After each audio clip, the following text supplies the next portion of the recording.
Início a nossa 32ª aula e penúltima de nosso estudo bíblico católico, nossa aula 32, uma aula antes do nosso encerramento do curso.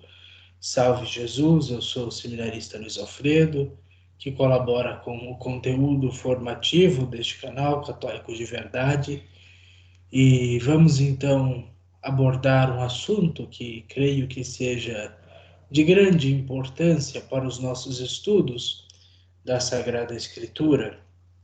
Lembrando que este curso tem como objetivo ser uma introdução geral aos livros das Sagradas Escrituras, em que ao longo destes meses, nestas 32 aulas, nós abordamos então toda a Sagrada Escritura, dividindo-a em conjuntos e estudando os seus livros. Tivemos uma aula sobre o Pentateuco, tivemos aulas sobre os livros históricos, sobre os livros sapienciais, sobre os livros proféticos, tivemos uma aula para cada um dos evangelhos, para os Atos dos Apóstolos, algumas aulas dedicadas às cartas paulinas e às cartas católicas, e uma aula para o Apocalipse.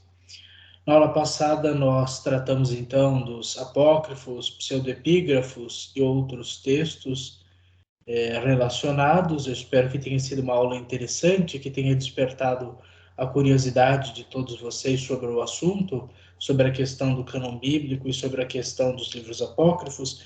E hoje nós estudaremos um pouco da Léxio Divina, da leitura orante da Palavra de Deus, que é algo de extrema importância, a qual nós não podemos,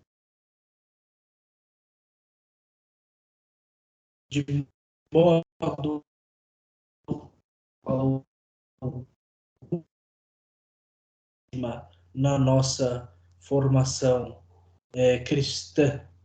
Portanto, vamos aprender, vamos conhecer a Léxio Divina, conhecer a sua história, conhecer o seu método, conhecer um pouco das suas abordagens, porque se trata de um assunto da mais alta necessidade, tendo em vista que este curso visa preparar a cada um de nós para uma melhor leitura da Sagrada Escritura.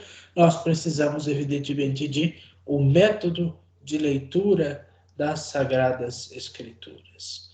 Por isso, vamos então iniciar pedindo ao Espírito Santo que ele nos conceda a graça de podermos bem compreender a Léxio Divina e aplicá-la o máximo possível para as nossas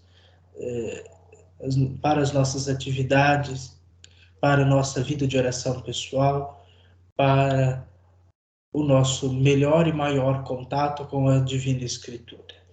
Convido você que ainda não se inscreveu no canal para realizar a sua inscrição, para curtir, comentar, compartilhar, ativar as notificações.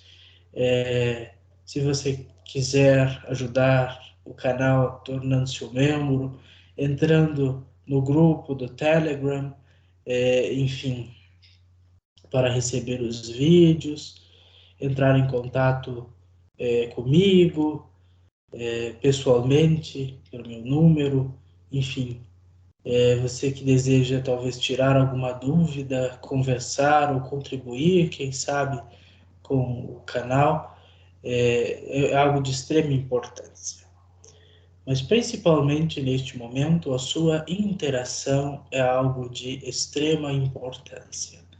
Por isso, convido você a sempre participar, engajar-se com o nosso curso, porque o mundo hoje oferece tantas informações e são tantas coisas, tantas notícias, tantas polêmicas, tantas coisas que chamam a nossa atenção, e às vezes aquilo que nos faz crescer na fé, como este conteúdo, como são outros conteúdos, ficam de lado nas nossas vidas. Então, valorizemos estas iniciativas, a minha e outras, que são importantes e que visam, de fato, o nosso crescimento espiritual. Mas confiemos esta aula, assim como confiamos todas as outras, à luz do Espírito Santo, para que se faça a vontade dele e não a nossa, para que ele trabalhe em nós, ele abra o nosso entendimento, o nosso coração para a palavra de Deus, e que nós tenhamos a graça, então, de nos tornarmos mais íntimos de Jesus Cristo, nosso Senhor. Em nome do Pai, e do Filho, e do Espírito Santo. Amém. Vinde, Espírito Santo, enchei os corações dos vossos fiéis, e acendei neles o fogo do vosso amor. Enviai o vosso Espírito, e tudo será criado, e renovareis a face da terra. Oremos. Deus, que instruístes os corações dos vossos fiéis, com a luz do Espírito Santo, fazei que apreciemos corretamente todas as coisas, segundo o mesmo Espírito, e gozemos sempre da sua consolação. Por Cristo Senhor nosso. Amém. São Jerônimo, rogai por nós. Santa Maria, Mãe de Deus, rogai por nós. Em nome do Pai, e do Filho, e do Espírito Santo. Amém.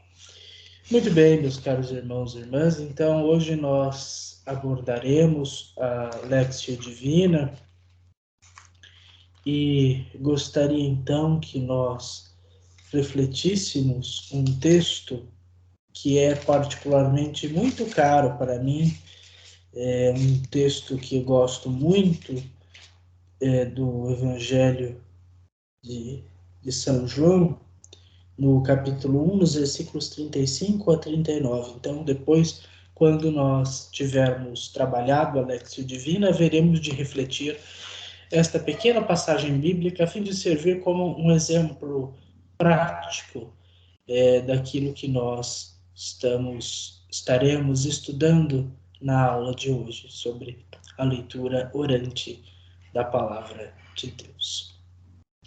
Então vamos iniciar o nosso compartilhamento de slides, vamos então começar nosso estudo propriamente dito deste tema que é de grandiosíssima importância, a leitura orante da Palavra de Deus. Bom, vocês já devem estar vendo, então nossa aula de hoje é sobre a Léxio Divina. O método da Léxio Divina, leitura divina ou leitura orante da Palavra de Deus, é uma forma de leitura da Sagrada Escritura, de forma oracional, cujo objetivo é levar o leitor para uma compreensão atual, pessoal ou comunitária do texto sobre o qual lê e reza, e a partir dele direcionar a sua vida a partir dos 4 resultados, dos 4 métodos usados na Léxio Divina. Aqui me desculpe pela repetição de alguns termos, mas o que eu quis dizer com este slide é que a Léxio Divina, né, que é o nome latino da leitura divina, ou da chamada leitura orante da palavra, é o método de leitura espiritual, é o método de leitura oracional, é o método de leitura a fim de que se realize uma hermenêutica, sendo esse termo compreendido como uma atualização pessoal, uma atualização pastoral, uma atualização do contexto em que se vive pessoalmente ou na comunidade, a partir dos passos, que são realmente 4 métodos bastante eficazes que nos ajudam a uma compreensão mais ampla do texto bíblico. Sempre quando eu falo sobre a Léxio Divina, eu costumo dizer que ela corrige, é uma forma de corrigir os nossos vícios de leitura, que muitas vezes se aplicam à nossa leitura da Sagrada Escritura. Então, nós, muitas vezes, lemos a Bíblia como nós lemos um romance, como nós lemos uma poesia, como nós lemos uma revista, um jornal, como nós lemos uma conversa no WhatsApp, como nós lemos uma publicação em uma rede social. Enfim, nós temos um ritmo de leitura muito acelerado, pouco concentrado, às vezes raso, às vezes com muita dificuldade no vocabulário, mas particularmente a nossa leitura é uma leitura que não se aprofunda, que não abstrai, que não busca o sentido das coisas, que, que os detalhes muitas vezes fogem, porque nossa leitura é desatenta. Então, isso é uma coisa que afeta a todos nós nesta era digital, não só nós, os mais jovens, mas os adultos e até idosos, e mesmo as nossas crianças já estão entrando nessa dinâmica de não conseguirem se concentrar em uma coisa só por muito tempo. Então, nós preferimos coisas rápidas. Na música, na leitura, na oração, nas atividades, nós fazemos tudo com mais pressa e muitas vezes não aproveitamos a experiência ou trazemos para a nossa vida o significado daquilo que nós estamos fazendo. E a Lectio Divina é justamente este método de fazer com que nós saboreemos melhor as Sagradas Escrituras, não apenas nos dirigindo a ela como uma coisa evidente e algo com o qual nós temos já algum contato, mas algo que não nos surpreende, que não nos prende a atenção, sobre o qual nós não nos debruçamos, para algo que de fato chama a nossa atenção e realmente nos cativa. Então, esta é a Lectio Divina em linhas gerais. Então, de onde surgiu esta prática? O criador da Lectio Divina foi o abade Cartucho Guigo ou Giges II, que viveu entre os anos de 1114 e 1193. Aqui vejam na mensagem, São Bernardo de Claraval visita a Guigo na Cartucha, no caso era o predecessor do Guigo II, o primeiro. Então veja que ela está nesse contexto da reforma religiosa dos séculos XI, XII e XIII, né? E o Guigo foi o nono prior geral da Grande Cartucha, né? O que são os cartuchos? São uma ordem religiosa que foi fundada por São Bruno de Colônia no ano de 1084, na França. É considerada como a mais rigorosa forma de vida monástica da Igreja e que até hoje conserva as antigas práticas de trabalho, oração, penitência e silêncio absolutos. Possuem o lema: o mundo gira, mas a cruz permanece estática. Ou seja, os cartuchos hoje são sinônimo de vida consagrada, de rigor, de fato, de penitência, de isolamento, não no sentido de fugir, né, mas no sentido, de fato, de levar uma vida essencialmente contemplativa. Então, eles são hoje o que há de mais rigoroso no sentido monástico da Igreja Católica. Existe uma cartucha aqui no Rio Grande do Sul, né, aqui no Brasil, e de fato eles não aceitam visitas, eles têm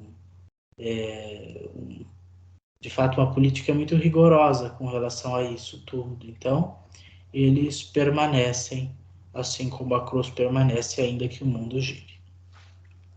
Então veja que é um método criado por monges, é um método criado por um prior que estava pensando em uma forma de ajudar os seus monges, né, no caso os cartuchos, a terem mais intimidade com a palavra de Deus.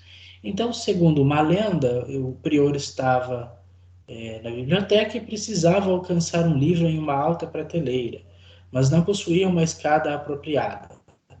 Então ele teve a ideia de juntar outras 4 escadas menores e assim teria alcançado o seu objetivo. Então existe essa história que contam que o Giges II teria feito teria tido essa ideia de juntar outras escadas menores a fim de que, formando uma grande escada, pudesse chegar a uma prateleira lá no alto. a gente vai ver provavelmente que essa história se deu por causa do nome da obra em que ele escreveu. Então, a partir desta história, o prior Guigo II reuniu, no século XII, 4 práticas de leitura e interpretação da Bíblia que já eram conhecidas e utilizadas pelo judaísmo rabínico e pela tradição patrística escolástica, em um único método. Então, a grande contribuição do Guigo para a questão da leitura da Sagrada Escritura é que ele, já no século XII, com uma longa tradição dos santos padres e autores escolásticos, ele conseguiu fazer com que fossem agrupados em uma única forma, em um único método, uma prática, vários modos de se ler e aproveitar as Sagradas Escrituras. Então, o objetivo desta prática, introduzida por Guigo II na Ordem Cartucha, era de ajudar os seus monges a aprenderem melhor os 4 sentidos da Sagrada Escritura e obterem mais frutos da leitura espiritual da Bíblia a partir de um método que ele desenvolveu pela tradição e explicou em seu livro chamado A Escada dos Monges, né? Naquela época, na Idade Média, existia um método que até hoje se usa, que era a leitura selecionada, né? Então, costumava-se ler trechos específicos das Sagradas Escrituras, como aqueles manuais que ajudam a ler a Bíblia, por exemplo, selecionando passagens, e ao invés de se realizar uma leitura completa, do início ao fim da Escritura, lembrando que na Idade Média, só depois do século XV, e ainda muito tempo depois, como nós vimos, é que foi possível de fato se adquirir a Sagrada Escritura, lembrando que aqui não tínhamos imprensa, então a Bíblia era copiada, isso era um processo manual de especialista, portanto caro e difícil de ser feito, etc. As pessoas, na sua maioria, não sabiam ler, mas geralmente os monges, os padres, sabiam ler. Então eles tinham um compromisso de se dedicarem à leitura da Sagrada Escritura. Mas como ler a Sagrada Escritura e tirar dela os frutos necessários? Já que não se trata de apenas uma obtenção de um conhecimento ou de uma informação que está contido no texto e que é preciso ler.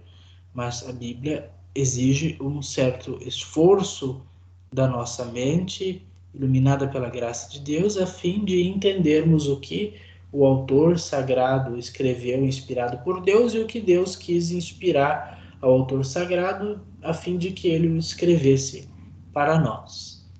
Então, para isso é necessário uma certa metodologia, que o Guigo II observou na tradição da Igreja e formulou o método da Lectio Divina e o escreveu em seu livro chamado A Escada dos Monges. Então, isso deu origem à lenda da escada de Guigo. Então, esta obra dele, A Escada dos Monges, é aquela na qual ele desenvolve essa teoria, este método. Mas já antes do Guigo II, os rabinos entendiam que havia várias camadas de sentido e interpretação da escritura, e por isso era necessário desenvolver abordagens na leitura paramétrica da lei, a Haggadah, e a leitura interpretativa da lei, a Halachá. Então, para se ler a Torá, para se ler a Taná, para se ler os textos que eram considerados sagrados, era necessário, então, e vários rabinos se debruçaram em comentar, em explicar, em desenvolver estratégias de leitura da lei de Moisés, da lei oral, enfim, dos livros sagrados, dos comentários morais, né, das histórias, dos Haggadás e das explicações da lei, as halachás. Então, isso já era algo que os rabinos, um pouco antes de Jesus, mas especialmente depois, no segundo e terceiro séculos, com o desenvolvimento da Midrash e depois do Talmud e dos comentários durante a Idade Média, é que os rabinos começaram então a proliferar os seus comentários, as suas leituras e ensinar os seus discípulos, seus aprendizes, a lerem a Sagrada Escritura e a encontrar nelas várias camadas de sentido.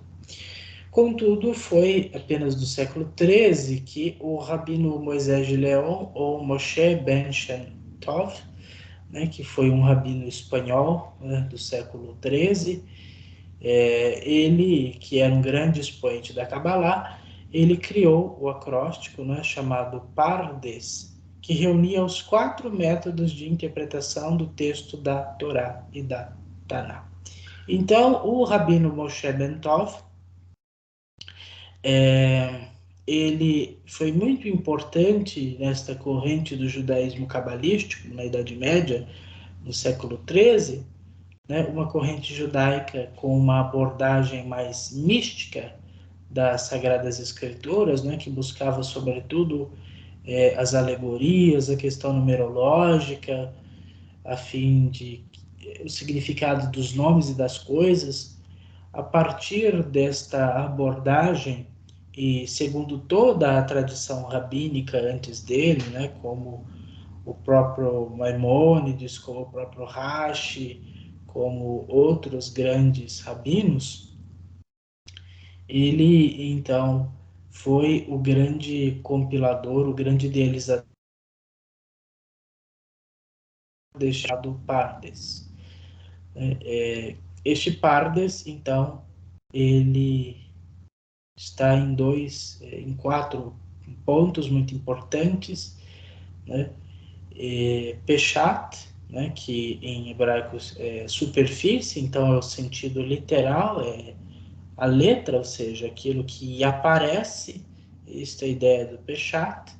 Depois o Remes, este Remes são dicas, né, são pistas que se deve buscar no texto, né? Então as letras contêm as dicas, as pistas para se debruçar no texto bíblico, né? E os rabinos se concentravam muito nestas pistas, nessas dicas, lembrando que no hebraico as letras têm um caráter sagrado, simbólico, numérico e significativo muito importante. Então, cada letra da Torá para um judeu devoto possui um grande sentido.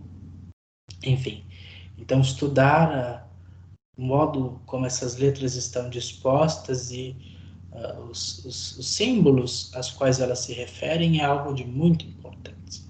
Depois tem o Derash, ou alguns dizem Derush, que se chama buscar, né, em hebraico, e justamente este buscar é o sentido que eles chamam de homilético, ou seja, uma interpretação mais profunda, uma explicação do texto bíblico, né, a partir das letras e dos sinais presentes no texto. Então, daí você tem a exposição do texto propriamente dita, com o seu significado, e depois você tem o sod quer dizer segredo, você tem o sentido místico, a realidade mística que está por detrás de um texto bíblico na Torá ou na Taná, ou na própria lei oral também de Moisés.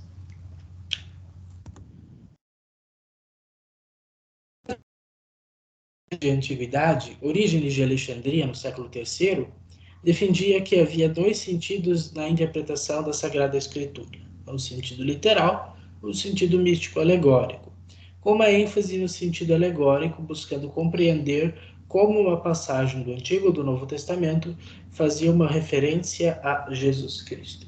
Então, nós tínhamos na antiguidade 2 grandes escolas cristãs, a escola de Alexandria, a escola de Orígenes, é uma escola que buscava o sentido místico alegórico do texto. Então, buscava fazer as relações do texto do Antigo e do Novo Testamento com Cristo, enquanto a escola de Antioquia tinha uma leitura mais literal do texto, baseava-se muito, de fato, naquilo que as palavras da Escritura afirmavam e não tanto o sentido por detrás das palavras. Então, Orígenes entendia que essas duas abordagens das Sagradas Escrituras eram dois sentidos sobre os quais se podia interpretar a Bíblia, mas especialmente a alegoria tinha uma função mais importante no entendimento da Sagrada Escritura.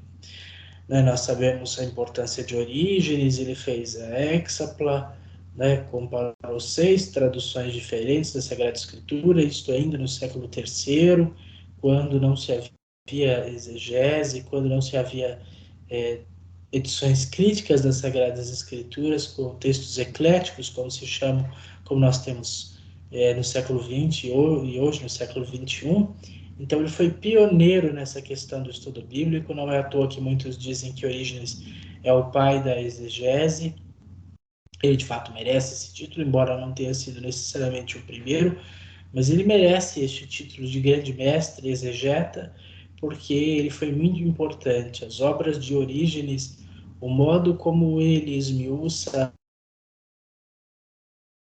a Sagrada Escritura, a doutrina da Igreja, ele é um dos santos padres que mais antes nós temos e nós temos o Tertuliano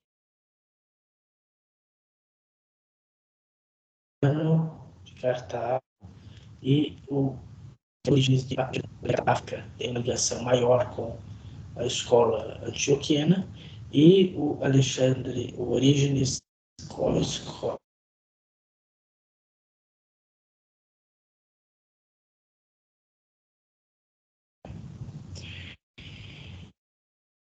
Graças à grande influência que Orígenes no Oriente, mas também no Ocidente, essa prática, a prática de ler a Bíblia e encontrar nela dois sentidos, literal e simbólico, foi popularizada por São Ambrósio de Milão, século IV. Santo Agostinho,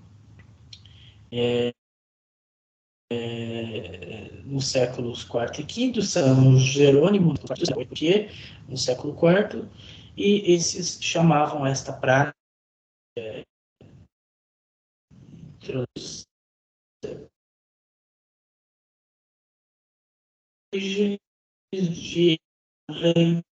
leitura sacra, ou seja, uma leitura que buscasse entender o sentido do texto e se aprofundar no sentido do texto, é a leitura sacra. Quando nós estamos lendo a Bíblia, nós não estamos lendo um livro qualquer, não é simplesmente a Bíblia, não é um livro qualquer. O modo de ler a Bíblia não deve ser qualquer. Devemos ler a Bíblia numa atitude orante. Todo o Ocidente, que toda a vida religiosa é. E o discípulo dele, o Papa São Gregório Magno, que era beneditino, ele divulgou a leitura sacra com a sua autoridade em toda a Igreja. No Oriente, a Lexio Divina teve a divulgação de São João Crisóstomo e de Santo Epifânio de Salamina. Os dois comentários eram muito importantes dos seus comentários às Sagradas Escrituras, e muitas homilias, especialmente no Novo Testamento.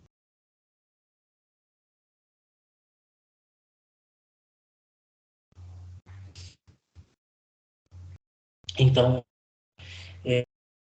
aquelas que nós temos como seus comentários às cartas de Paulo e aos Hebreus, são léxios divinas que ele proferia como homilia e que estão compiladas em 3 volumes bem macios. Durante a Idade Média, nós já vimos a importância de Guigo II, mas São Domingos de Gusmão, que é o fundador dos dominicanos, era um grande entusiasta da Léxio Divina. Então ele, como o grande fundador da Ordem dos Pregadores, ele instruiu os seus a realizar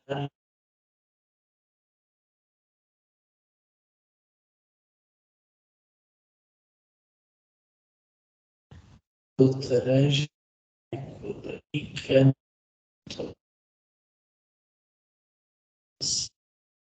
mestre divina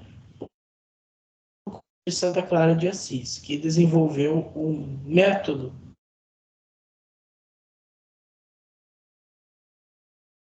que precisa ser mais explorado nos franciscanos, as fontes de Santa Clara, na qual Alexio de Santa Clara tinha esses 4 passos, que eram semelhantes aos 4 passos do Guigo: intuir, considerar, contemplar e imitar. Basicamente funciona como os 4 passos da Alexia Divina do Guigo II, mas sob uma perspectiva muito interessante. Santa Clara, de fato, é uma grande mestra espiritual, com a qual nós precisamos aprender muito mais. Nós temos os carmelitas, que adotaram também a Alexia Divina por volta do século XIII, XIV, e no século XVI, São João da Cruz e Santa Teresa d'Ávila foram grandes santos da reforma do Carmelo, que se muniam deste método para lerem a Sagrada Escritura. E só pelos escritos deles nós vemos que leitura frutuosa que eles faziam. Né? E também, na Companhia de Jesus, nós temos Santo Inácio de Loyola, que, inspirado na Alexio Divina, desenvolveu a sua prática da imaginação contemplativa. Então, dentro da contemplação proposta pela Alexio Divina, Santo Inácio foi além e desenvolveu uma técnica e instituiu uma prática da qual nós devemos usar a nossa imaginação para contemplar, para de fato usar os nossos sentidos, a nossa mente, para fazer com que a nossa penetração no texto da Sagrada Escritura seja ainda maior. Então, Santo Inácio bebeu deste fruto aí. Até mesmo o Calvino. O Calvino gostava, né, e defendia a Alexia Divina. Recomendava que os seus teólogos fizessem essa leitura sagrada, né, no século XVI. Mas esta prática foi sendo aos poucos esquecida, até que foi recuperada por intermédio da Dei Verbum, que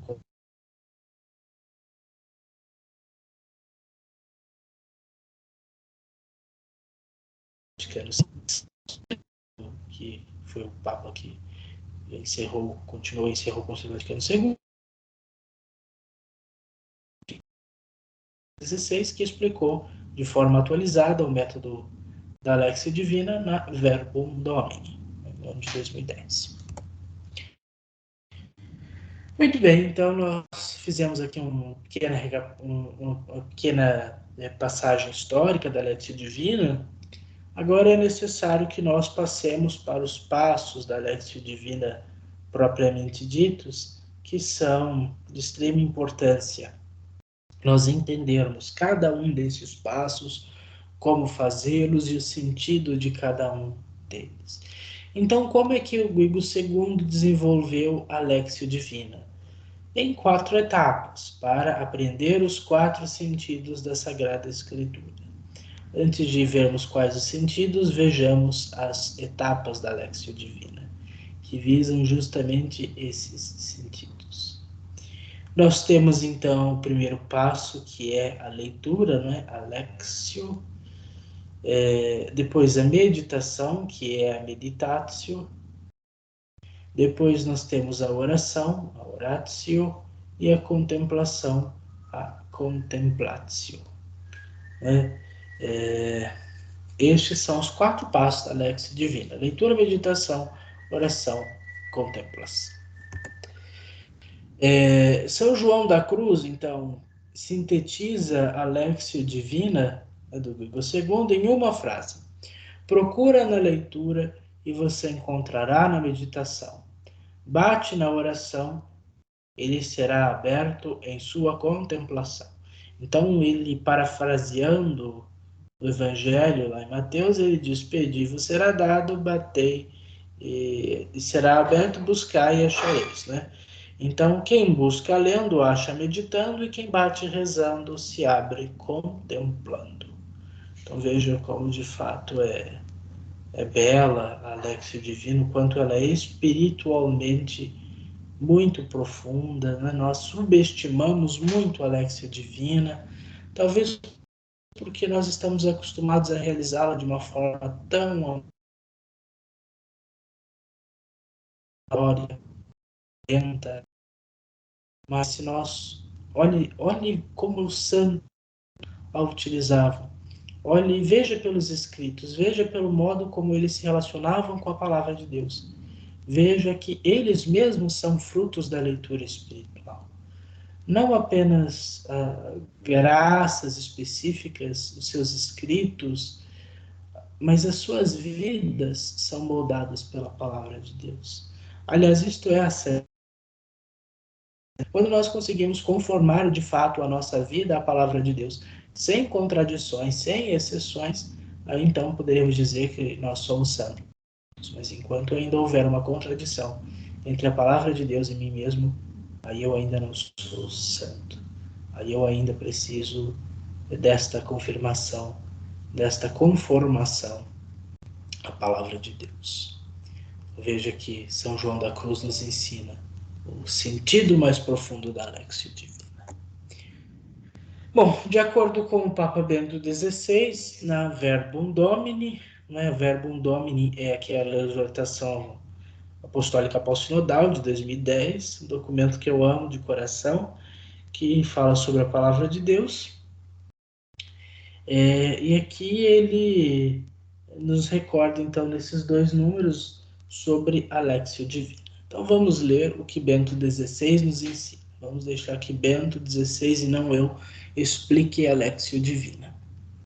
Bom, diz o Santo Padre, quero aqui lembrar brevemente os seus passos fundamentais, né, da Alexio Divina.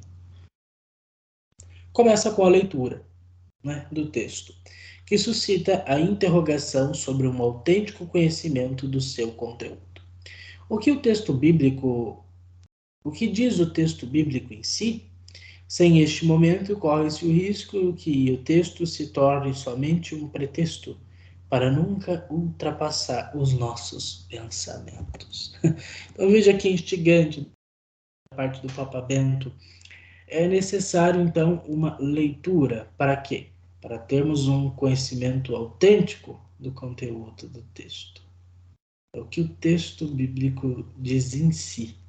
O que o texto está dizendo por ele mesmo, sem recorrer à nossa interpretação. Sem, no momento, nos posicionarmos com este texto diante das nossas preferências, de nossos preconceitos, de nossos interesses. Sem entender, diz o Papa Bento, o que o texto diz em si mesmo, nós o transformamos num pretexto. Tem aquele ditado que texto sem contexto é pretexto. Então, se nós não entendemos o contexto do texto bíblico, nós o transformamos em um pretexto para as nossas próprias interpretações. E ficamos, como diz o Papa Bento, sem ultrapassar os nossos pensamentos. Então, colocamos o texto bíblico dentro da nossa cabeça. É como os meus professores falam, muitas vezes nós queremos torturar, obrigar o texto bíblico a dizer aquilo que ele não disse, aquilo que ele jamais diria, ou aquilo que ele disse e não gostamos. O texto bíblico diz. Então nós manipulamos muitas vezes a Bíblia para fundamentar as nossas opiniões, os nossos pontos de vista.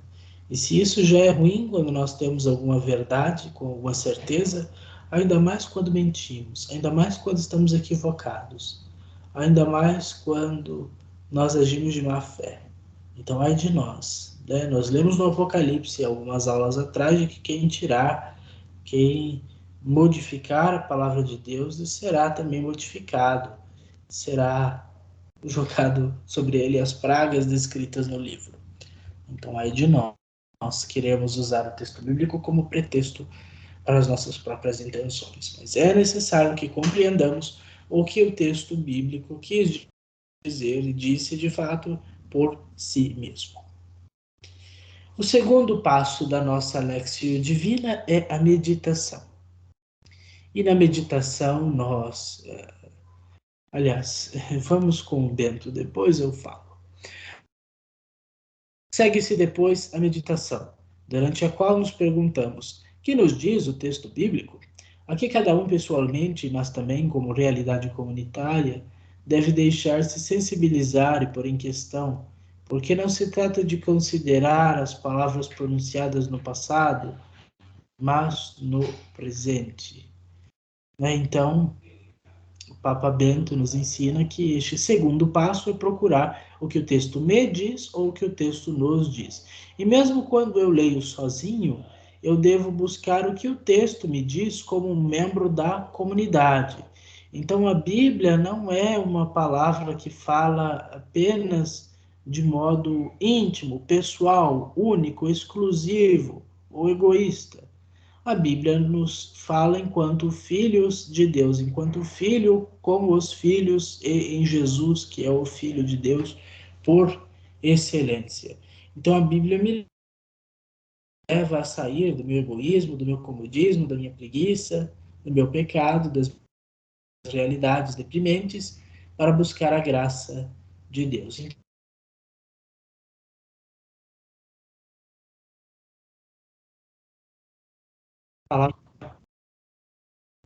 Não é passado.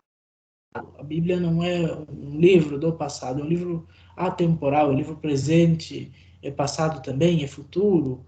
Então, esta dimensão espiritual da Bíblia faz com que ela me fale hoje. O autor escreveu muitos séculos, milênios antes de eu existir, mas a palavra de Deus me fala hoje. Então, descobrir o que ela está falando para mim, enquanto membro da comunidade humana, da família de Deus, é essencial. Sucessivamente chega-se ao momento da oração, que supõe a pergunta: que dizemos ao Senhor em resposta à sua palavra? A oração enquanto pedido, intercessão, ação de graças e louvor é o primeiro modo como a palavra de Deus nos transforma. Então veja, olha o que Bento nos ensina. A oração é uma resposta. Deus nos fala através da palavra. E nós, pela nossa oração, respondemos ao Senhor com a sua palavra, a partir da sua palavra. Então, que melhor maneira nós temos de rezar do que rezar com a palavra de Deus nos nossos lábios, no nosso coração, no nosso entendimento? Que modo melhor do que se referindo às palavras do próprio Jesus, ou dos profetas, dos homens e mulheres pelos quais Deus falou e pelos quais Deus escreveu a sua palavra para nós. Então, quando nós rezamos com a palavra, quando pedimos, enquanto intercedemos, enquanto damos graças, enquanto louvamos, a palavra de Deus nos transforma. Orar com a palavra nos transforma, porque a palavra se fez carne, a palavra rezou por nós, ela reza em nós pelo Espírito. Então nós precisamos deste momento em que nós estabelecemos o diálogo com o Senhor. Nós ouvimos a palavra de Deus, nós lemos a palavra de Deus e conversamos com a palavra de Deus. Agora nós vamos falar com o próprio Deus para depois poder ouvi-lo, para sermos transformados. E por fim, então, nós temos a contemplação, finalmente, a Lexio Divina conclui-se com a contemplação, durante a qual assumimos como dom de Deus o seu próprio olhar, ao julgar a realidade e interrogando-nos: qual é a conversão da mente, do coração e da vida que o Senhor nos pede? Então, a contemplação é, por assim dizer, um ver a Deus, um ver através de Deus as coisas. E ouvir de fato os apelos do Senhor para nós. Que conversão da mente, do coração e da vida Ele nos pede. Veja, Jesus não nos quer impressionar ou encantar com as suas palavras, né? Ele não é um encantador de auditório. Jesus não quer apenas causar reações bonitas, sentimentalistas, tocantes, Jesus não é um coaching ou qualquer outro profissional ou alguém que fala bem, bonito ou qualquer coisa assim. Não, Jesus de fato é Deus que quer transformar as nossas vidas e que, tendo se encarnado, fala a nós de maneira humana para a nossa compreensão. Mas a palavra de Deus visa a nossa conversão, converter a nossa mente dos maus pensamentos, daquelas memórias ruins, daquilo que entra no coração do homem que é pior do que aquilo que sai e que o torna o homem impuro. É esta mente que Jesus quer libertar a cada um de nós.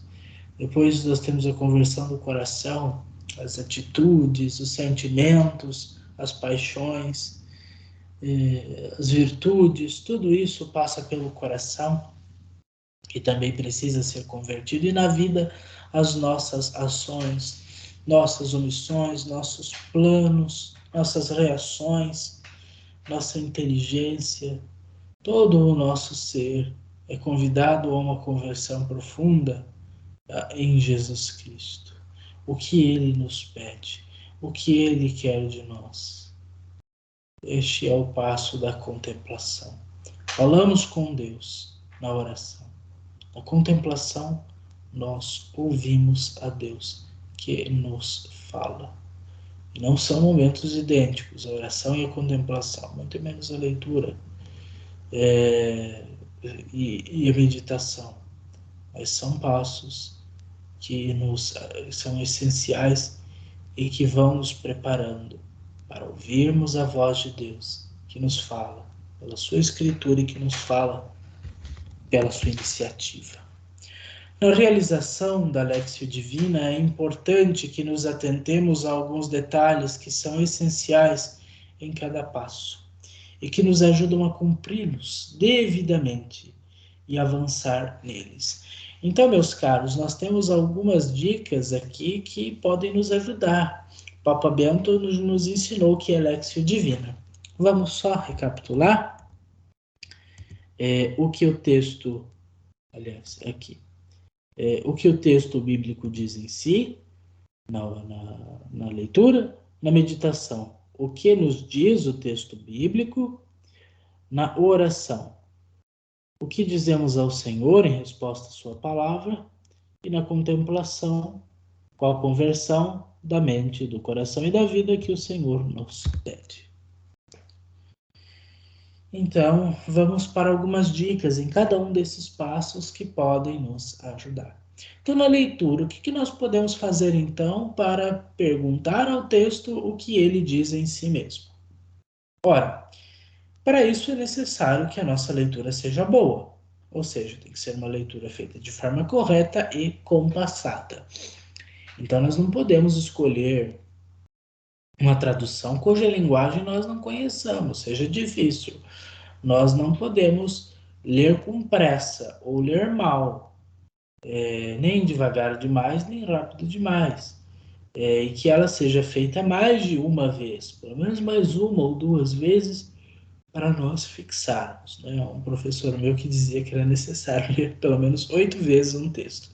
Talvez não precisemos de 8, mas pelo menos umas 2, 3 vezes, 4 que seja, para que nós possamos ter uma compreensão maior deste texto, entender melhor os seus detalhes. Então, é uma leitura para abstrairmos, para selecionarmos, para compreendermos o contexto. Então, é uma leitura contextual do texto bíblico. Daí, se necessário, para a gente se situar melhor, é possível até ler as passagens que vêm antes e as passagens que vêm depois, os versículos anteriores e posteriores. É extremamente importante. Sem isso, muitas vezes nós não conseguimos situar onde nós estamos na palavra de Deus. Mas quando nós nos situamos, nós somos capazes de entender o que o texto quer dizer. Então, sabemos quem são os personagens, principais e secundárias, o lugar, o tempo, o tipo de fala, o assunto sobre o qual conversavam, enfim. Estes são elementos muito importantes, especialmente nas narrativas. Então, aqui nós identificamos esses elementos que são essenciais. Então, quem quem é o protagonista, com quem ele está falando, sobre o que está falando, onde, quando, qual o assunto. Isto é extremamente importante. Às vezes vamos precisar de ajuda de algum comentário bíblico, às vezes vamos precisar de ajuda de um roteiro, às vezes de alguém que conheça um pouco mais a Escritura, mas é importante, neste momento, nos contextualizarmos. Depois da meditação, é recomendado que nós grifemos ou selecionemos uma palavra ou uma frase que nos motivou na leitura.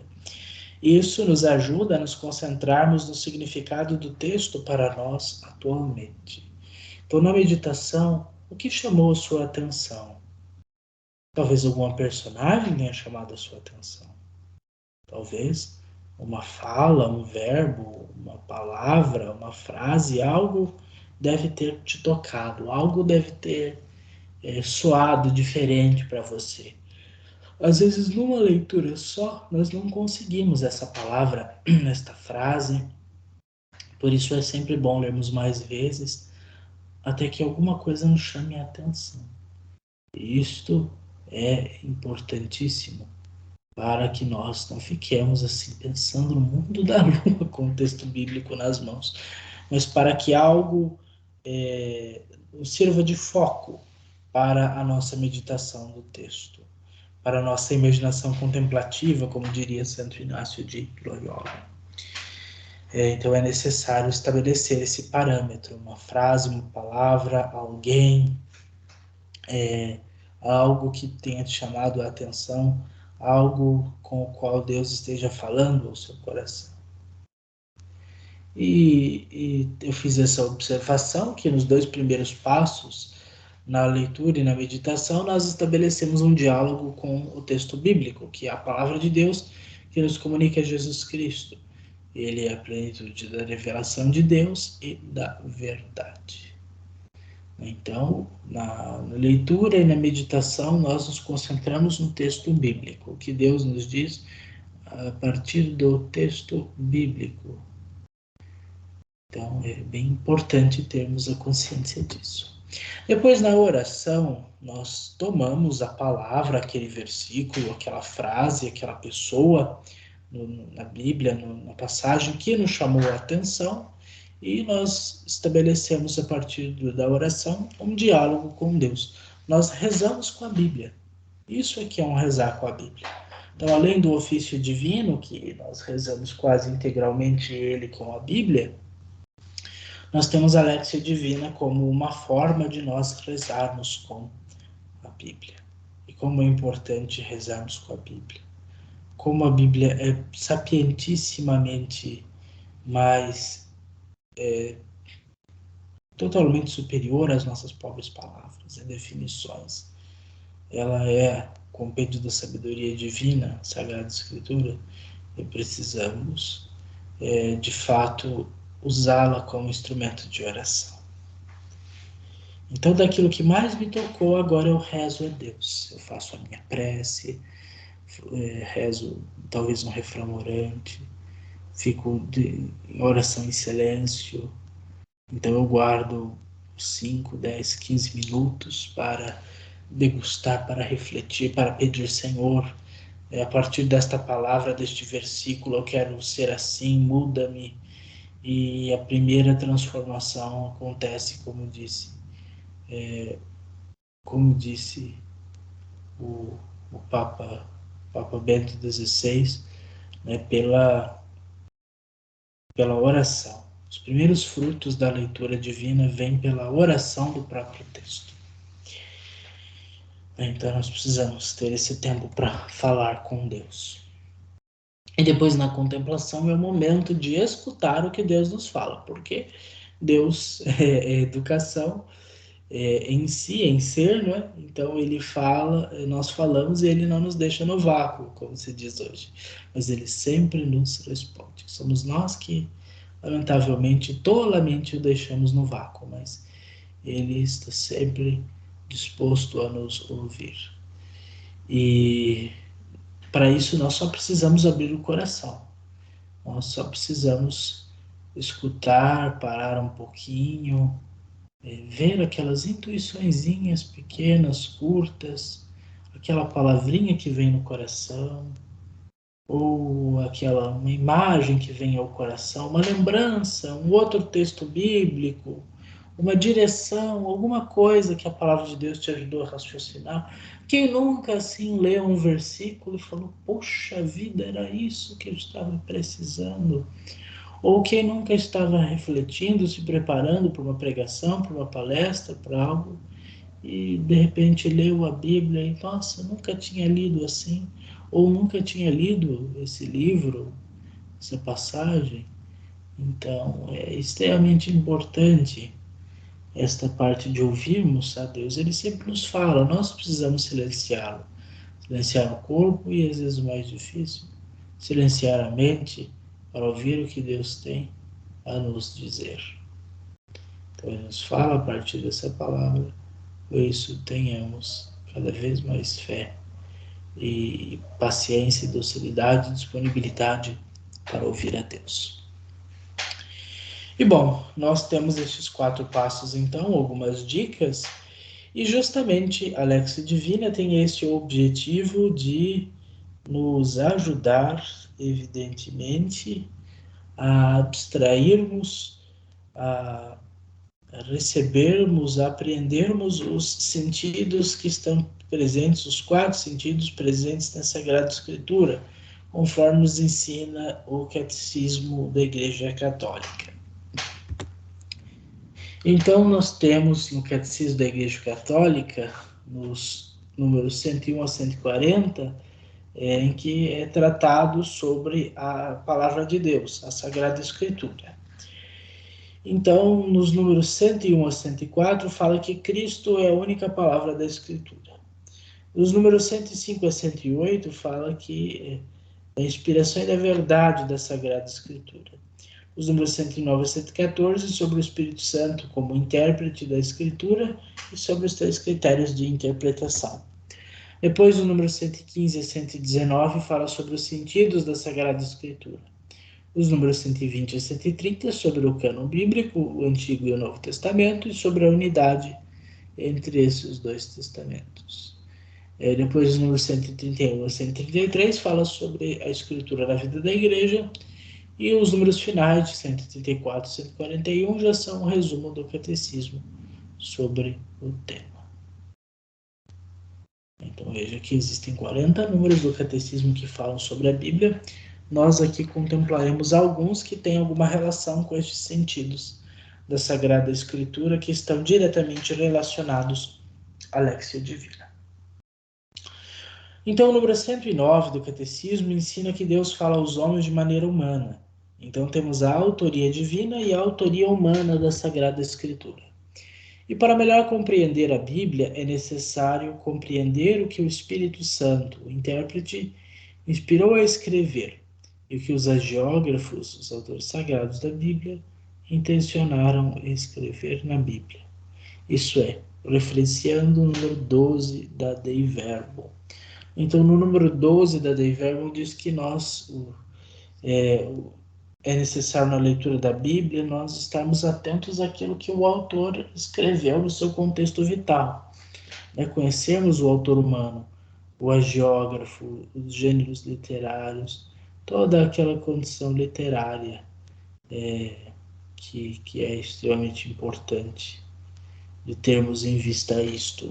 A autoria humana, Deus escolheu homens para escrever e os inspirou, mas ele, como inspirou o conteúdo, ele é o seu autor divino, mas também o seu intérprete.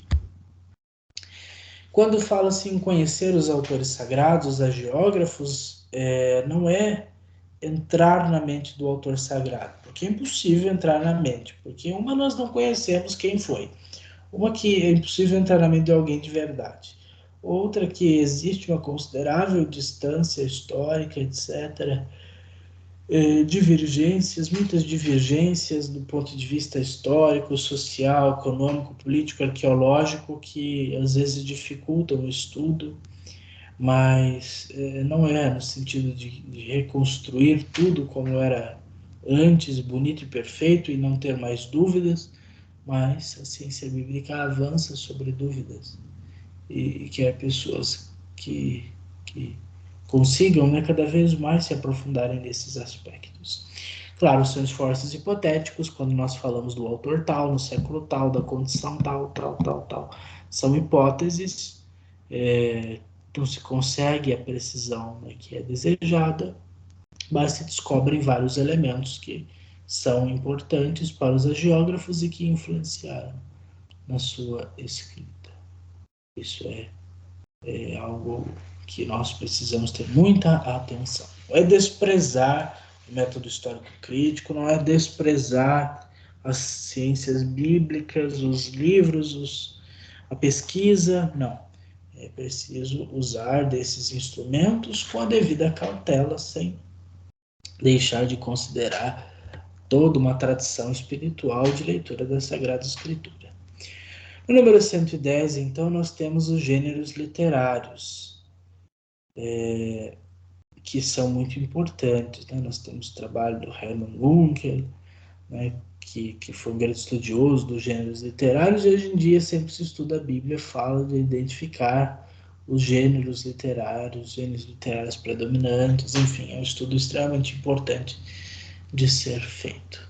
E no número 111 deve ser levado em consideração que a Bíblia deve ser lida no espírito em que foi escrita, ou seja, deve ser lida no Espírito Santo, deve ser lida na igreja, deve ser lida no entendimento da santidade do lugar, da época. Por isso é que uma leitura espiritual da Bíblia é extremamente necessária. Nós precisamos entender o que o Espírito Santo inspirou nesses autores sagrados, o que ele nos diz. Não é uma análise de conta própria, por conta própria, mas é uma análise que visa a graça, a assistência do Espírito Santo, a fim de conseguir esta leitura de modo mais profundo. Então, aqui eu voltei. Então, os números 112 e 113 oferecem para nós 3 critérios, segundo o número 12 da Dei Verbum, para a interpretação da Bíblia. A atenção à unidade da Escritura, né, do Antigo e do Novo Testamento. Cristo é o coração da Sagrada Escritura.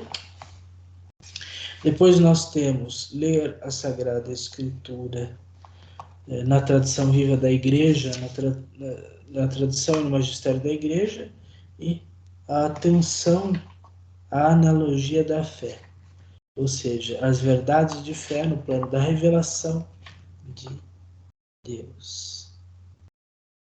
Aqui o Catecismo da Igreja Católica se inspira diretamente na Dei Verbum, e a Dei Verbum, por sua vez, se inspira na De Fide Católica.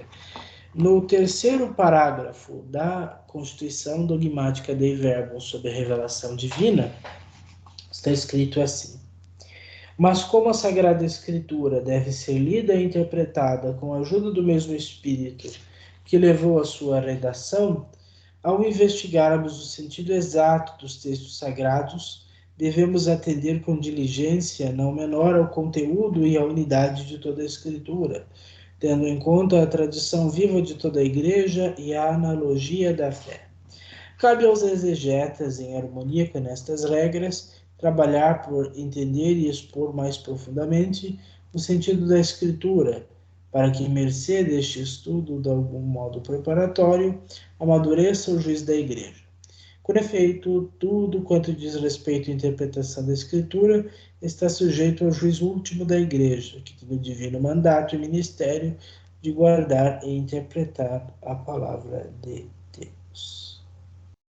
Então, veja que é preciso ter em consideração para chegar à interpretação e não criar a interpretação, porque quem cabe interpretar a Sagrada Escritura é a Santa Igreja, porque detém a autoridade de Cristo dada aos apóstolos para isso. O que cabe a nós, fiéis? chegarmos à correta interpretação.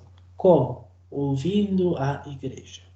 Considerando, em primeiro lugar, a Escritura como um todo, o Antigo e o Novo Testamento, e Cristo como o centro da Escritura, considerando a tradição e o magistério, o modo como ela recebe e interpreta a Escritura, o seu conteúdo, a tradição como revelação divina, parte da revelação, assim como a Escritura, e o magistério como guardião, intérprete e propagador das verdades da fé reveladas por Jesus, e ter em mente a analogia da fé, ou seja, colocar aquela passagem bíblica dentro do plano da revelação de Deus, ou seja, ela está em vista do projeto salvífico de Deus, da economia da revelação, da economia da salvação.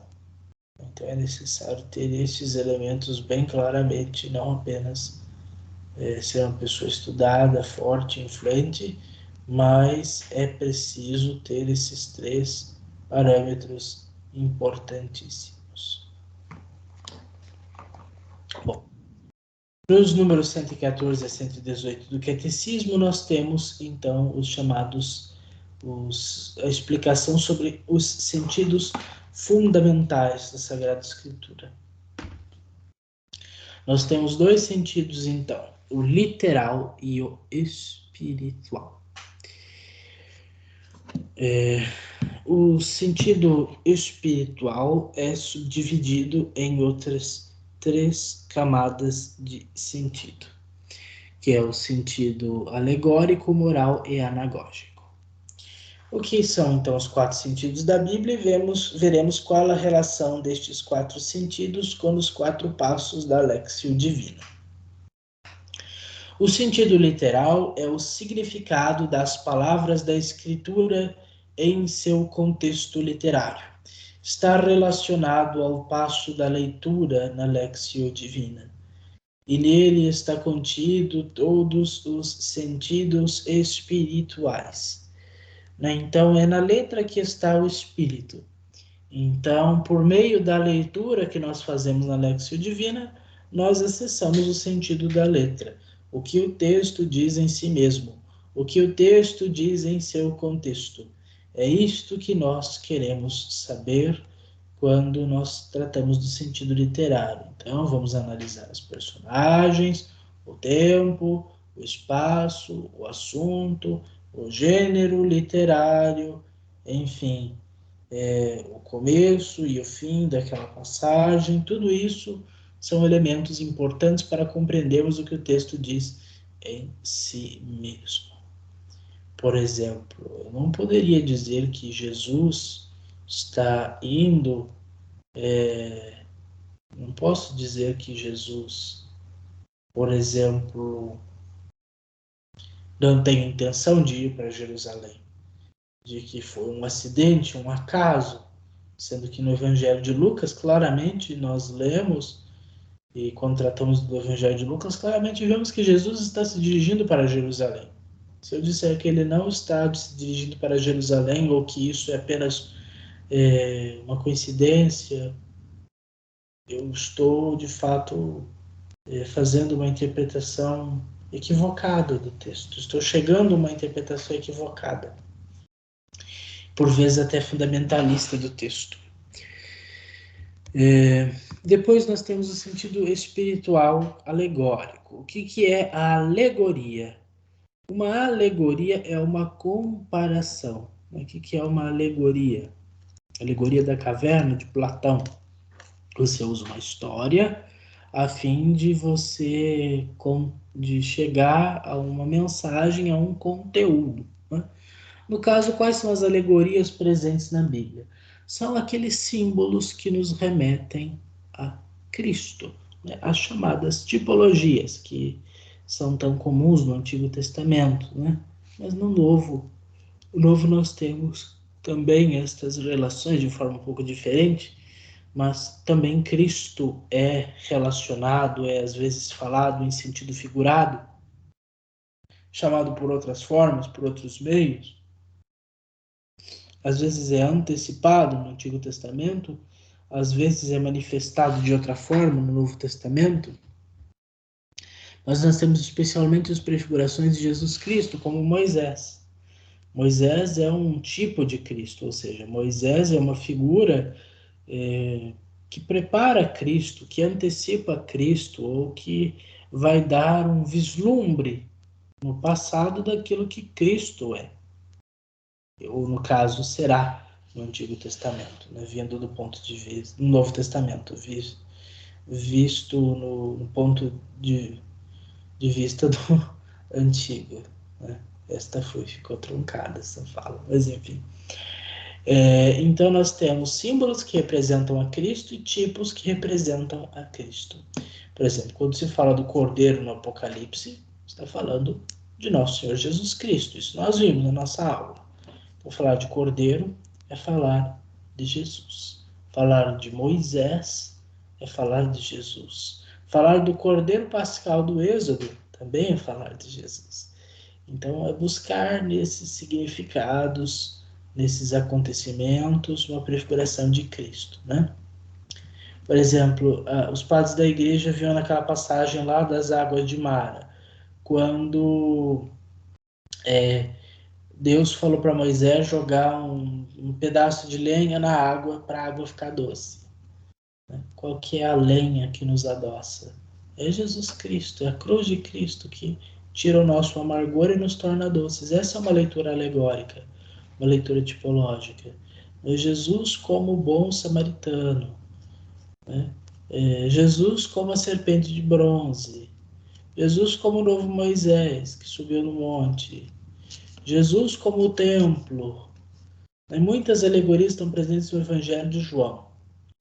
Jesus como a fonte, enfim, vários significados estão presentes e precisamos relacionar sempre o texto que nós lemos, seja do Antigo ou do Novo Testamento, com o próprio Cristo. Não há um texto da Escritura que nele não esteja contido Cristo.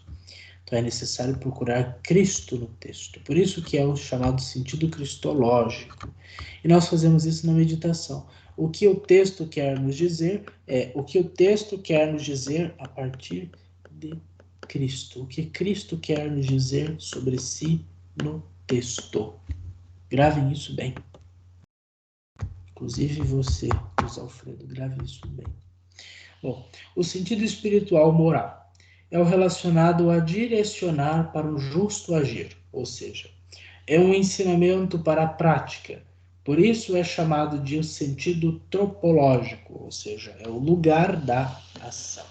Então, a palavra de Deus fala em si mesma, a palavra de Deus fala para nós, mas a palavra de Deus também orienta a nossa vida, o nosso agir.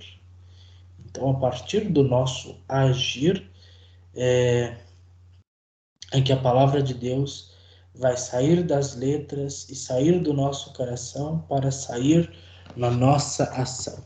Isso é um passo importantíssimo. Por isso ele é tropológico, ou seja, ele tem que nos levar a algum lugar, a alguma prática, a alguma ação concreta.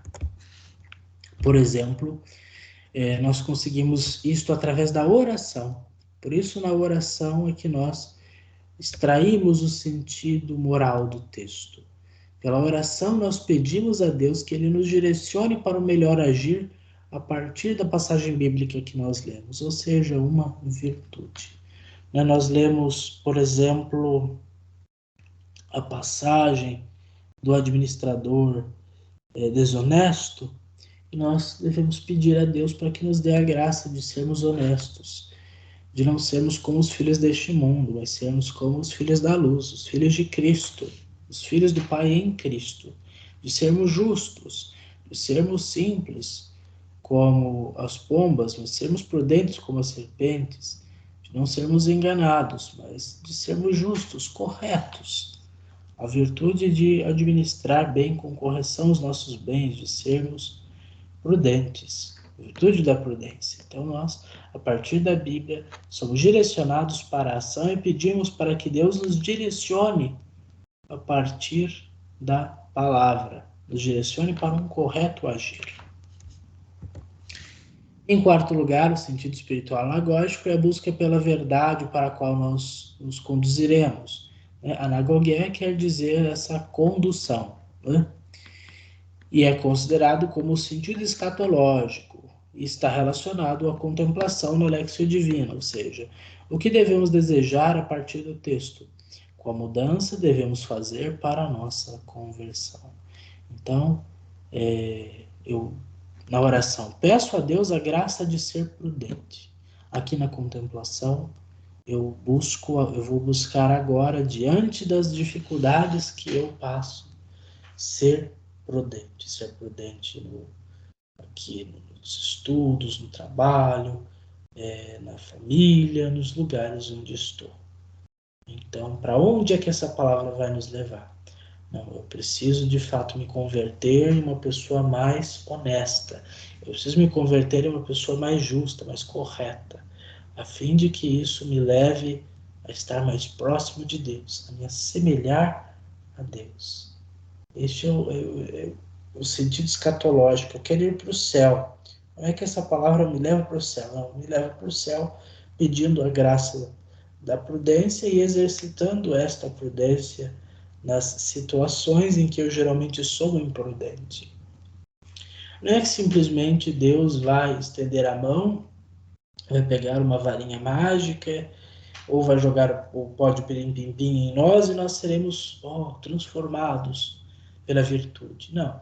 Esta transformação ocorre eventualmente, evidentemente, pela graça que é derramada sobre nós, sempre, sempre, sempre, sempre, sempre somos agraciados, mas a graça está ali, como a parábola que nós ouvimos dos talentos, das moedas, que se forem guardadas, não dão lucro algum, mas se forem investidas, elas darão lucro. E quem foi fiel no pouco, o Senhor confiará mais. Então, esse sentido escatológico nos leva a pedir na oração, no passo anterior, o que nós precisamos, e agora, qual é a meta que nós devemos buscar? Qual é a meta que esta palavra me dá? Eu sei o que o texto me disse, eu sei o que o texto me disse, eu sei o que eu preciso pedir a Deus, e agora eu preciso ouvir o que Deus pede de mim, que é aonde eu tenho que chegar com esse texto. Por isso, anagogé. Para onde este texto quer me conduzir na minha vida? Para que conversão para qual conversão este texto me leva a fazer? Então, isto é vital, vital, vital. Acabou. Veja que às vezes até eu me empolgo com os slides e esqueço que eles acabam. Então, olha só, vamos a partir daquilo que nós refletimos. Aqui eu só tenho o catecismo aqui no celular. Eu gostaria de dar uma lidinha, uma frase do catecismo, número 118, que nos recapitula todo o sentido da Lexio Divina. A partir dos 4 sentidos da Sagrada Escritura, né? São João nos deu aquela frase da Lexio Divina, e aqui nós temos uma frase dos 4 sentidos da Sagrada Escritura, que é tirada de Agostinho de Dácia. Então, vejamos que interessante. É um dístico medieval, né? Então, litera gesta docet qui credas allegoria, moralis quid agas, quo tendas anagogia. A letra ensina-te os fatos passados, a alegoria o que deves crer, a moral o que deves fazer, a anagogia para onde deves tender. Essa é uma versão portuguesa, mas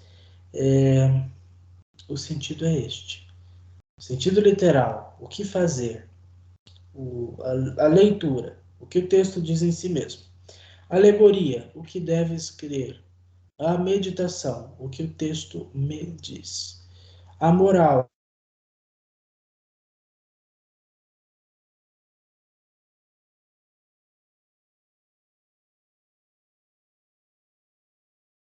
fazer da palavra. E depois a anagogia, para onde deve estender. Qual a minha meta? A Lexio Divina, a contemplação, o que Deus está me dizendo, para onde Deus vai me levar a partir dessa palavra. Que Ele quer, para onde Ele quer me levar, o que Ele me aconselha a partir dessa. Vamos então aqui, um pouco de improviso, fazermos juntos uma Lexio Divina. Claro, você infelizmente creio que não irá aí me responder, mas você é convidado aqui comigo a nós realizarmos uma pequena Lexio Divina para fixar aquilo que nós aprendemos na aula de hoje. Então pegue comigo, por gentileza, no Evangelho de São João, no capítulo 1, os versículos 35 a 39, que é o chamado dos primeiros discípulos. Vamos ler então, pelo menos umas 2 vezes, para fixarmos. No dia seguinte, João encontrava-se de novo ali com 2 dos seus discípulos. Então, pondo o olhar em Jesus, que passava, disse: Eis o Cordeiro de Deus. Ouvindo-o falar desta maneira, os 2 discípulos seguiram Jesus. Jesus voltou-se e, notando que eles o seguiam, perguntou-lhes: Que pretendeis? Eles disseram-lhe: Rabi, que quer dizer mestre, onde moras? Ele respondeu-lhes: Vinde e vereis. Foram, pois, e viram onde morava, e ficaram com ele nesse dia. Eram as 4 da tarde. Palavra da salvação. Glória a vós, Senhor. Meus caros, o que este texto então quer dizer em si mesmo? Vamos então ambientar este texto para nós entendermos qual o seu contexto. Nós temos no Evangelho de São João, até os versículos 1 a 18, o prólogo, por assim dizer, uma introdução a todo o Evangelho, que tem por objetivo afirmar a preexistência de Jesus, né, sua divindade, sua pessoa divina e sua natureza divina, e a sua humanidade assumida pela encarnação, quando diz que o Verbo se fez carne e habitou entre nós, e a sua natureza redentora de dizer que a lei e a graça foram, que a lei foram dadas por Moisés, mas a graça e a verdade vêm de Cristo, que é o Filho do Pai, que dá a conhecer o Pai. Depois nós temos João Batista, a pregação de João Batista, o testemunho de João Batista, quem os outros querem fazer Messias, mas ele mesmo reconhece que não é o Messias, mas é a voz que clama no deserto. E a pregação desse João Batista é dizer que Jesus é o Cordeiro de Deus que tira o pecado do mundo, né, no versículo 29. Afirmando que Jesus é superior a ele, porque é anterior a ele, e porque a sua missão é maior, porque ele é maior. Depois ele fala do batismo de Jesus, mas enquanto um testemunho que ele deu de que Jesus é o Filho de Deus, porque viu no batismo descer sobre ele o Espírito Santo. E então, a partir deste testemunho, é que começa o ministério de Jesus, propriamente dito, com esta convocação dos primeiros discípulos, que no caso será André, o discípulo amado, e depois Pedro, a quem Jesus já vai confiar uma nova missão, e os discípulos Natanael e Filipe, Natanael e Bartolomeu. E estes são, então, os primeiros discípulos convocados. Esse primeiro trecho é, por assim dizer, o primeiro diálogo de Jesus que nós temos no Evangelho de São João. As primeiras palavras no Evangelho de São João são muito significativas. Então veja que o objetivo de João Batista é fazer com que os seus discípulos, os discípulos dele, tornem-se discípulos de Jesus, porque já tendo batizado Jesus, cumpriu com o seu objetivo E então o texto que nós vemos nos dá este primeiro contato de Jesus com aqueles que são os seus apóstolos, os seus discípulos, os seus primeiros seguidores. Então, da mesma forma que ele deu testemunho de Jesus, no dia depois, ele estava com dois deles, com dois dos que estavam sempre com ele. E veja que João põe o olhar em Jesus, né? Observa, fixa o olhar nele. Ele que havia feito isso no dia anterior também havia olhado para ele, mas aqui esse olhar ainda é mais profundo. Ele coloca o olhar, ele fixa e proclama que ele é o Cordeiro de Deus. Não a fórmula completa que tira o pecado do mundo, como ele havia dito antes, mas provavelmente disse isso para reforçar que ele é o Cordeiro de Deus. E então, não vamos interpretar aqui ainda, mas porque esse não é tanto o objetivo da Lexio Divina, mas veja que esta fala de João Batista provocou nos seus discípulos o desejo de não ficarem com João Batista, mas de irem em direção a Jesus. E foi o que eles fizeram. Eles foram seguir Jesus. E Jesus notou que estava sendo seguido e voltou, olhou para trás. Ele poderia ter continuado conversando, ele poderia ter continuado andando para frente e falado, né? Mas ele voltou a olhar para eles. Assim como João olhou para Jesus, Jesus olha para os discípulos de João e agora dele. E viu que eles estavam indo atrás dele, atrás de Jesus. E Jesus perguntou qual é a pretensão, o que eles querem.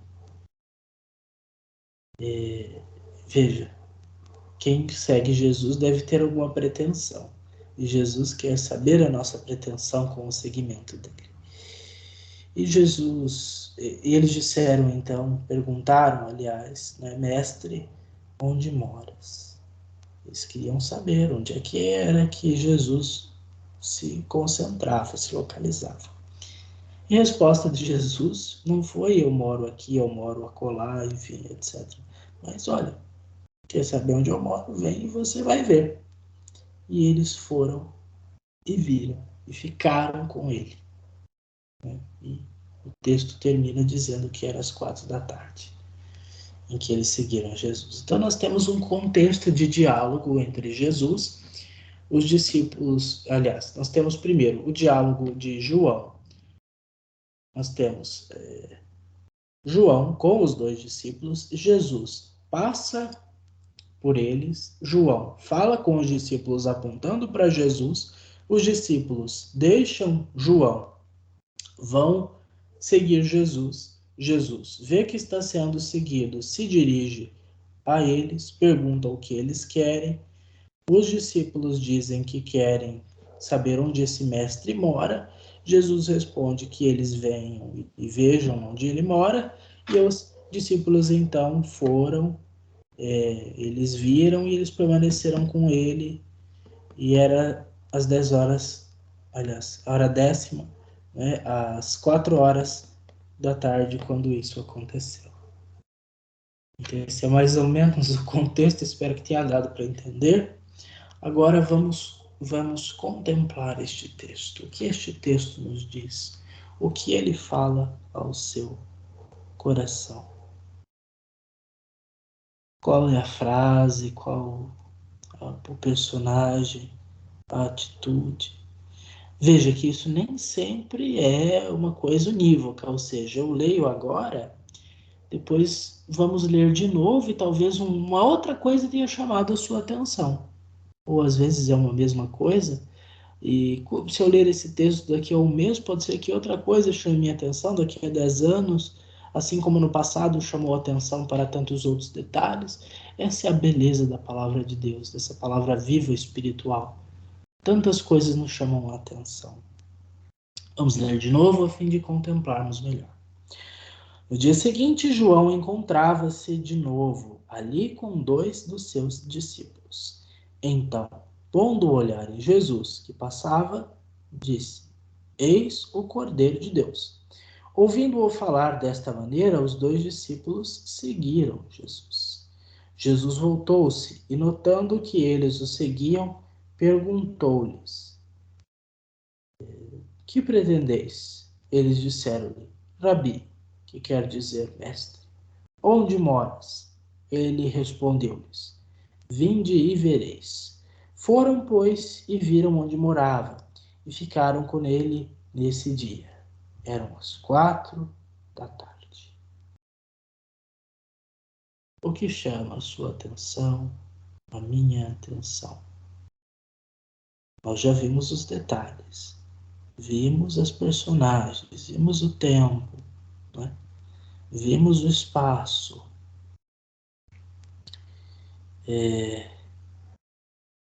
vimos o contexto. Agora, o que o texto fala em particular, a você, a mim, a nós.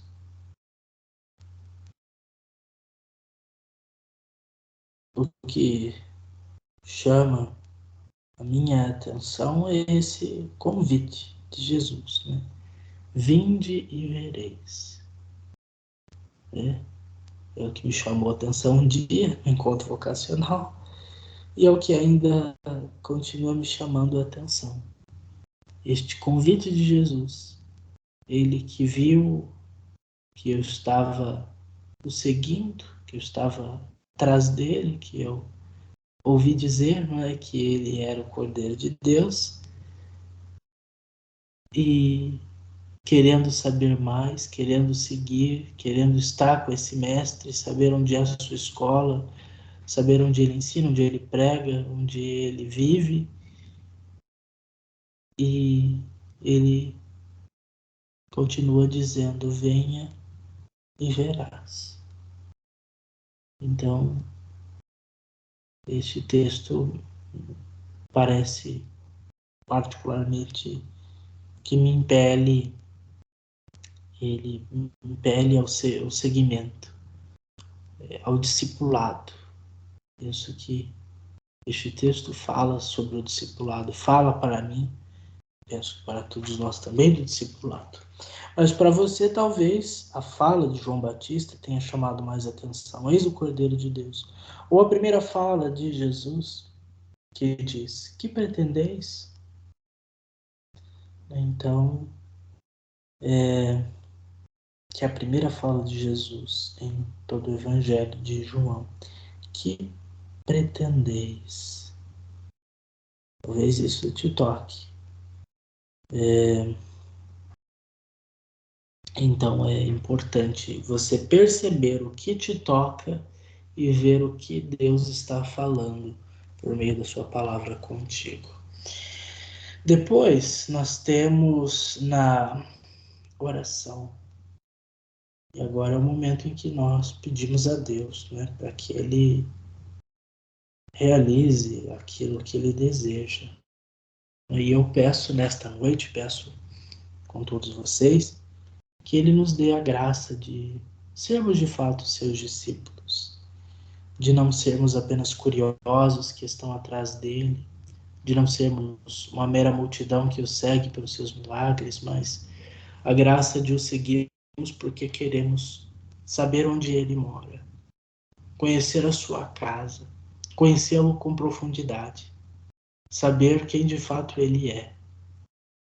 Nós ouvimos que ele é o Cordeiro de Deus, nós vemos que ele é o Mestre, nós vemos o testemunho de João Batista, mas agora queremos ver com os nossos próprios olhos. Queremos fazer a nossa própria experiência com ele. Queremos de fato seguir e queremos, como os discípulos, ir, ver e ficar.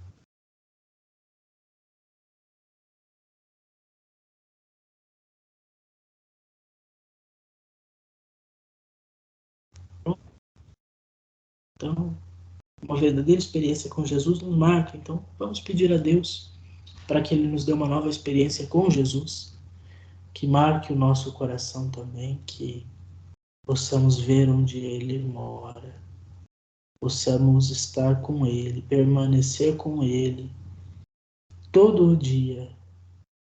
E esse permanecer é um detalhe teológico muito importante no Evangelho de São João, estar com Ele durante o dia. Nicodemos vai à noite, mas depois vai no dia buscar o corpo do Senhor. Mas que o Senhor nos dê a graça de o seguirmos, de olharmos para os que apontam a Cristo como João Batista, mas de seguirmos unicamente a Jesus. E que Ele seja de fato o nosso mestre e nos esforcemos para segui-lo, ainda que às vezes nos desviemos, olhemos para baixo, olhemos para trás, os nossos passos sejam lentos, vacilantes, tomemos outras rotas, possamos ainda que nos percamos nos percalços da vida, mas continuar seguindo, trilhando o caminho que é Ele mesmo para alcançarmos a vida, para alcançarmos a morada do céu com Ele.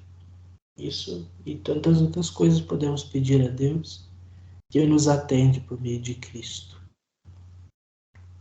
que nos torne discípulos verdadeiros, como foram André e o discípulo amado.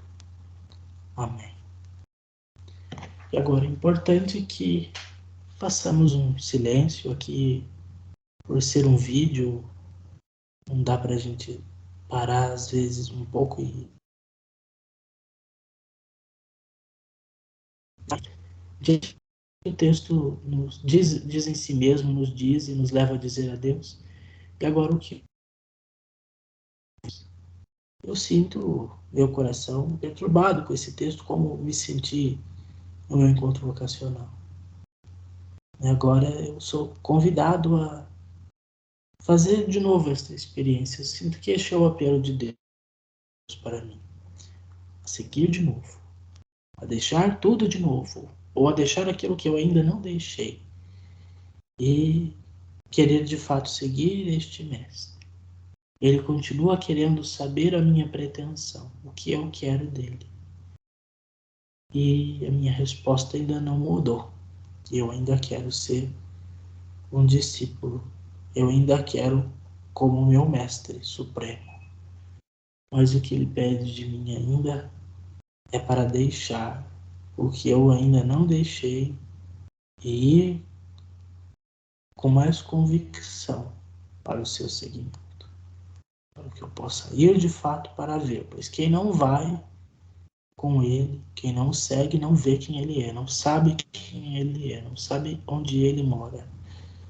E o apelo do Senhor para mim é para redescobrir esse discipulado, este ir e ver, para permanecer, para ter uma nova experiência. Sinto que esse é o apelo, sinto que esse é o anagogué, a escatologia que devo alcançar. Jesus me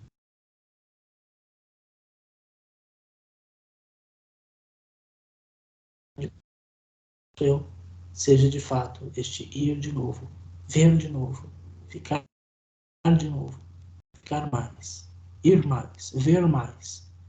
Mas para isso é preciso deixar o João Batista lá atrás, deixar as redes, como nos outros relatos de vocação, deixar o pai com as redes, deixar os sócios, deixar a barca e tornar de pescador de homens. Penso que esse seja o apelo para mim. E Deus deve ter os seus apelos também para você. Mas é importante ouvir. Uma intuiçãozinha, uma palavra, um sentimento, uma imagem que vem à cabeça, ou alguma coisa que alguém vai nos falar ainda, ou que vamos ouvir, o que vamos pensar de repente depois, mas Deus nos fala. E Ele encontra muitos meios de nos falar, porque às vezes nós somos um pouco surdos para alguns métodos de Deus falar, mas Ele nos fala. Essa passagem pede de nós discipulado, pede de nós uma entrega, pede de nós um compromisso maior. Então, portanto, vamos para o quinto passo da Lexio Divina, que é a ação. A partir do texto que lemos, daquilo que meditamos para a nossa vida, daquilo que rezamos e daquilo que contemplamos, agora possamos agir. À luz deste texto, mas à luz de toda a palavra de Deus, bem lida, bem refletida, bem rezada, bem contemplada, possamos então tirar muitos frutos espirituais para a nossa vida. Sermos de fato discípulos dele, que volta o olhar para nós e nos questiona sempre, e que a nossa resposta não mude nesse sentido, mas se torne cada vez mais convicta de querer estar seguindo a ele, de querer estar com ele, de querer saber onde esse mestre mora e fazer essa experiência com ele, uma vez mais e sempre. Bom, meus caros, eu creio que seja isso que eu tenha para lhes oferecer nesta noite e agradeço muitíssimo pela atenção de todos vocês. Vamos então concluir e rezar, pedir à Virgem Maria para que nos ajude a ler sempre a palavra de Deus, porque Maria é aquela que guardava as palavras de Deus e a meditava em seu coração. Maria é a grande fundadora da Lexio Divina. Maria é a mulher da leitura orante, Maria é a orante, Maria é a mulher que rumina a palavra de Deus no coração e transmite e pratica de forma perfeita em sua vida. Maria, como modelo de leitora, de vivente da palavra de Deus, nos ajude a fazermos a leitura orante, a nos relacionarmos com a palavra de Deus de forma orante, a não fazermos uma leitura rasa, mas a buscarmos o seu sentido literal, alegórico, moral e anagógico, ou seja, o sentido do texto, o sentido da linguagem usada no texto, o sentido de ação que o texto nos leva e o sentido de meta para a vida que o texto nos oferece, que com Maria possamos aprender tudo isso. Na escola de Maria, na escola dos santos, na escola aqui de São Francisco, na escola de São Jerônimo, mestre, na escola de tantos santos e santas, aprender a viver a palavra. Lembrando que a santidade é esta conformidade com a palavra de Deus, porque santidade é participação da santidade do único que é santo, por si mesmo que é Deus. E participamos dessa santidade vivendo uma vida em conformidade com a palavra de Deus. E Maria diz, eis aqui a serva do Senhor, faça-se em mim segundo a vossa palavra. Ou seja, é aquela que é moldada pela palavra de Deus. E nós também queremos ser moldados. E para nos moldarmos é melhor que nós conheçamos o molde. E para conhecer o molde, a Lexio Divina está como método para conhecer, rezar, entender, internalizar e então viver a palavra de Deus. Maria, rogue por nós, por esta causa, a causa da nossa conversão a partir da palavra de Deus. Ave Maria, cheia de graça, o Senhor é convosco. Bendita sois vós entre as mulheres, e bendito é o fruto do vosso ventre, Jesus. Santa Maria, Mãe de Deus, rogai por nós, pecadores, agora e na hora de nossa morte. Amém. Santa Maria, Mãe de Deus, rogai por nós. Muito bem, nós que estamos quase sempre ultrapassando as 2 horas, realizar uma aula mais curta, de fato, é algo bastante reconfortante para todos nós. Então, nós nos encontramos na próxima aula, que é a última. No caso, eu já não tenho mais nenhum conteúdo que eu havia me programado para expor. Não consegui ter acesso às dúvidas, ou não foram muitas dúvidas que vocês me trouxeram até agora, então tomarei a liberdade de fazer uma aula de agradecimentos e de indicações bibliográficas para vocês continuarem as suas leituras, os seus estudos, os seus aprofundamentos sobre a palavra de Deus. Mas então eu quero agradecer a todos pela paciência até hoje e já vamos concluir na semana que vem o nosso estudo bíblico e vamos nos preparar, porque Deus, com certeza, com a sua graça, haverá de nos dar outra oportunidade para um outro curso, para um outro tema no ano que vem, não é mesmo? Então, vamos já nos preparando para isso. E eu gostaria, meu caro irmão, minha cara irmã, que você aí opinasse. Qual tema você gostaria de estudar no ano que vem conosco? Você gostaria de um estudo sobre a Santa Missa, abordando um pouco da questão do rito romano, daquilo que é a liturgia e da própria missa? Ou você gostaria de um curso abordando em linhas gerais, claro, de modo mais resumido, os pontos do credo apostólico, sendo constantinopolitano? O que seria então do seu desejo? Estudo sobre a Santa Missa ou um estudo sobre o creio, né? Contemplando as principais verdades da fé sintetizadas no símbolo apostólico niceno e outros símbolos. O que você gostaria? Vamos então fazer uma enquete. Tiago, faça uma enquete no canal. Vou te avisar depois. Mas faça uma enquete no canal. Faça uma enquete aí nos seus vídeos, na comunidade, no Telegram. E vocês aí no chat, nos comentários, me respondam aí. O que vocês querem? Missa ou credo? Missa ou catecismo? Ou querem outra coisa? Se tiver condições de oferecer, por mim está ótimo. Mas, então, antes de falarmos de projetos futuros, vamos nos concentrar ainda, porque nós não terminamos, ainda nos falta mais uma aula. E se você quer saber como continuar a partir daqui, semana que vem vamos então expor a você. Deus abençoe poderosamente, peço que você curta, compartilhe, se inscreva no canal, comente, ative as notificações, etc. Tudo que eu já disse no começo. Você pode ir lá na playlist, eu acho que é estudo bíblico, e vai estar as outras 31 aulas anteriores. Também existe uma playlist de história da igreja que nós gravamos no ano passado, e alguns outros vídeos que nós gravamos sobre a Oriente Isaac, sobre a Dei Verbum, enfim. Muitos outros projetos ainda por vir, com a graça de Deus.